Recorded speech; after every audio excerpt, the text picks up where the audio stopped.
Well, thank you for welcoming me here this morning.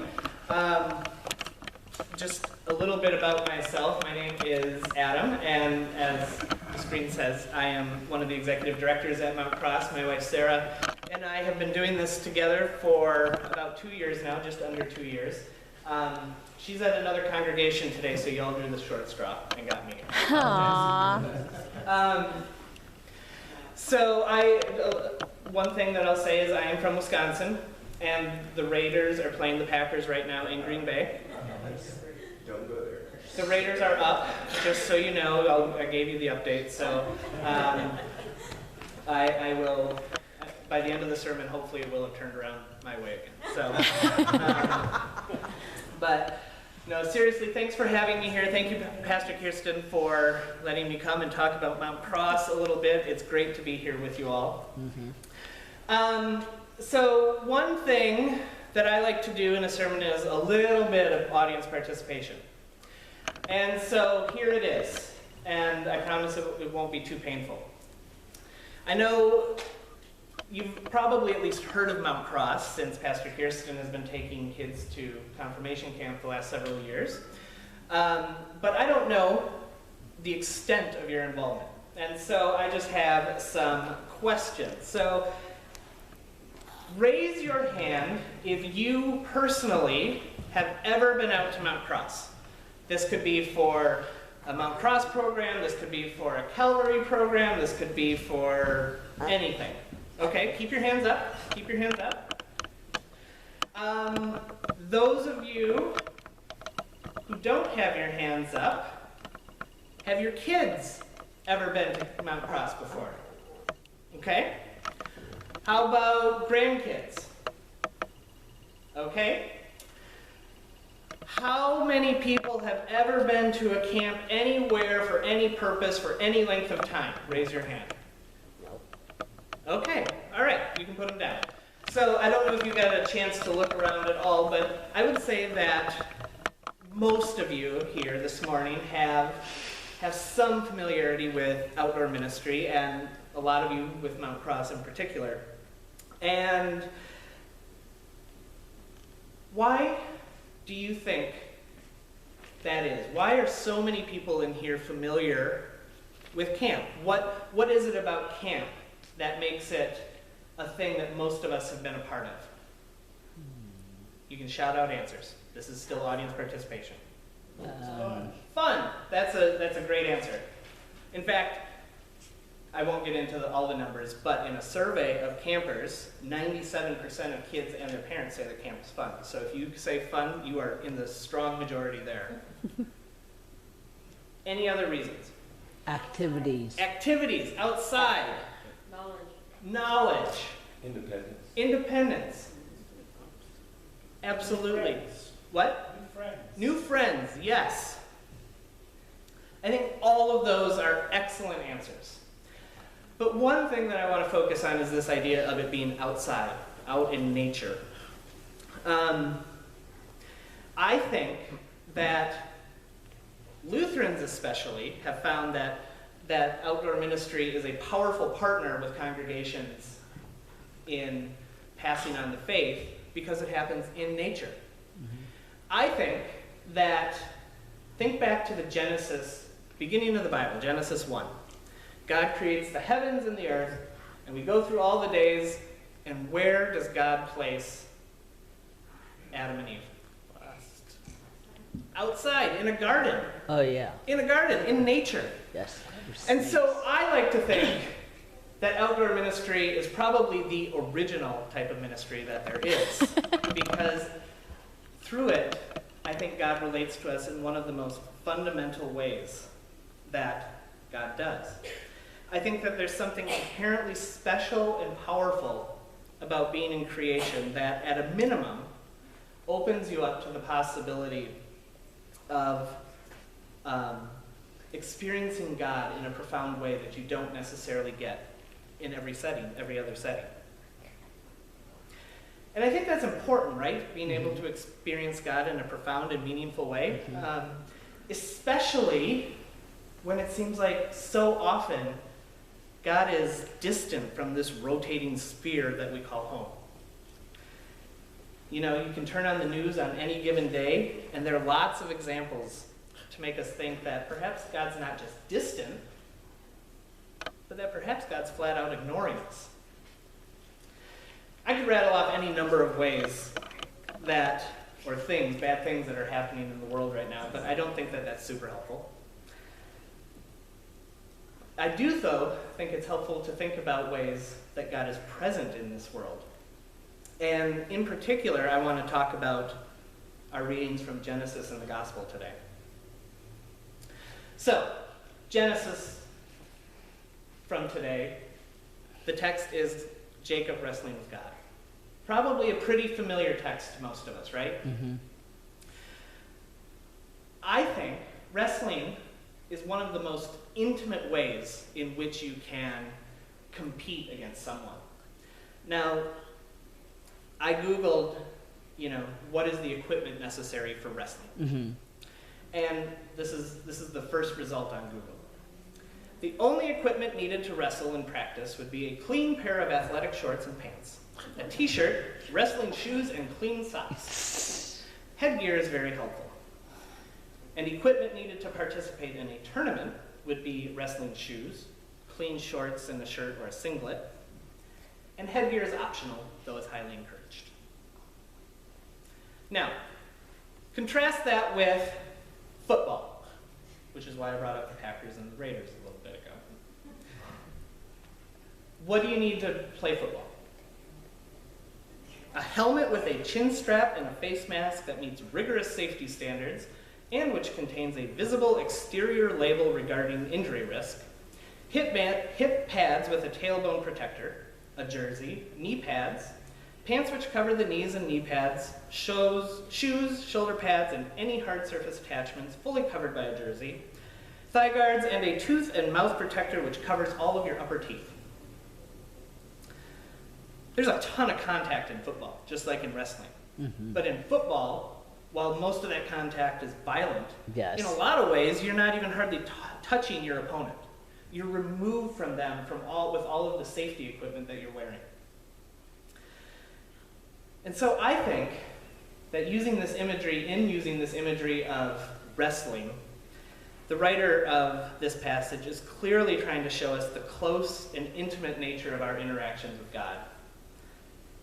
And what's more, like Jacob, who for the rest of his life walked with a limp after having his hip knocked out of its socket, we are forever visibly changed when we interact with God.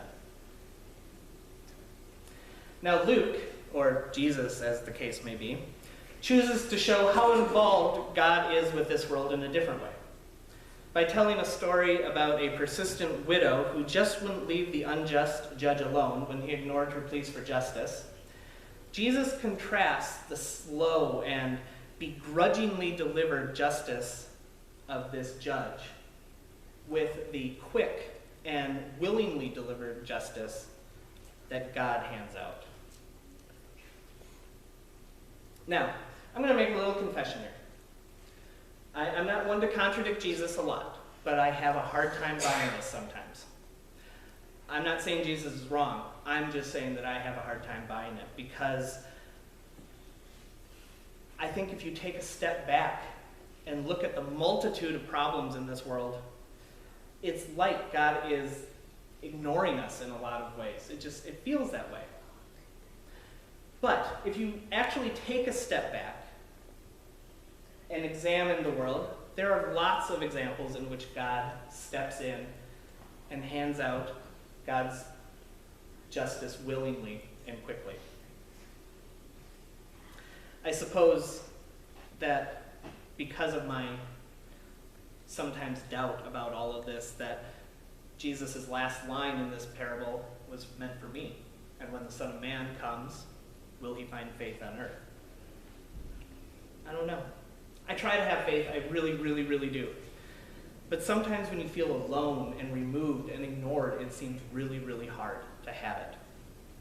Now here is where I need to put on my confirmation teacher and youth director hat and remember Luther's explanation to the third article of the Apostles' Creed. And that says, I believe that I cannot by my own understanding or effort believe in Jesus Christ my Lord or come to him. I can't do it by myself. I need God in order to believe. And lest I think that it's all about me, Luther goes on to say,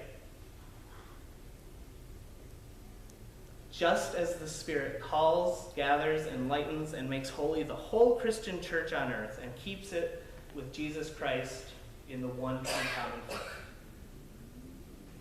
It's about community.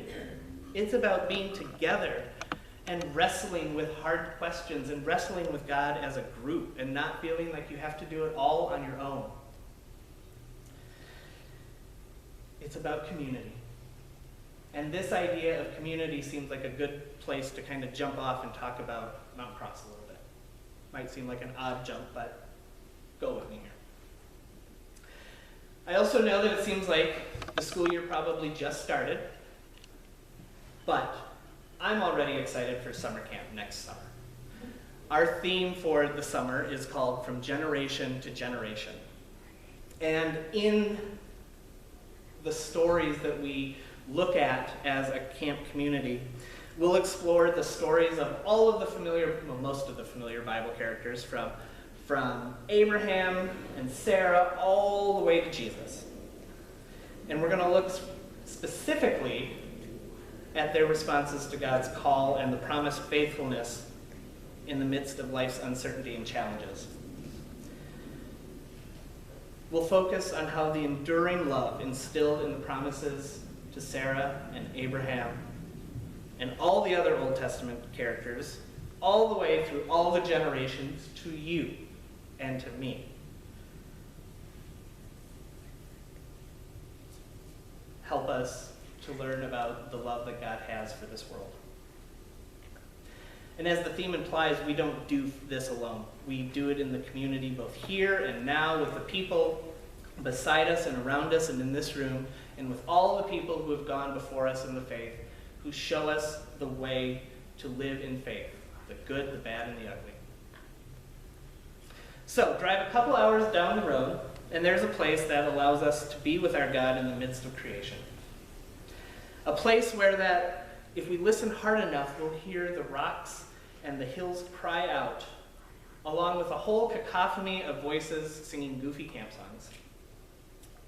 And a place where we're reminded of God's love for us through counselors' smiles and kind words, through new friends who help us through the ropes course, or our naturalists opening up the world of edible plants to us.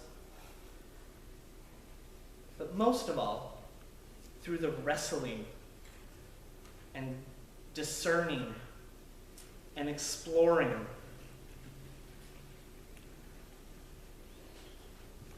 of our faith in God and our love for each other through tough conversations within that community. We become closer to God through them and to each other.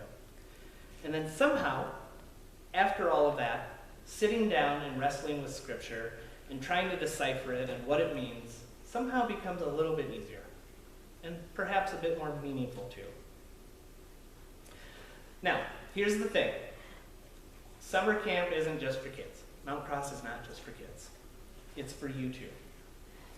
I know that when most of you think of camp, you just think of summer camp, and we don't all have a week to give up to go to camp. But the power of camp works in all of us, regardless of who we are or how old we are or what our background is. It's a place that removes us from our normal, crazy lives, reconnects us with the God of creation, and invites us to participate in new relationships and new challenges. It does something to us. We test the waters of who we are and who we're called to be. And whether we succeed or we fail at it, at the end of the day, we know that we are nothing more and nothing less than God's beloved children. And that we will be loved into the next day and the next and the next. It's both a release from our everyday burdens and a push to be a blessing to the world. It's a place where God reconnects us with who we're called to be.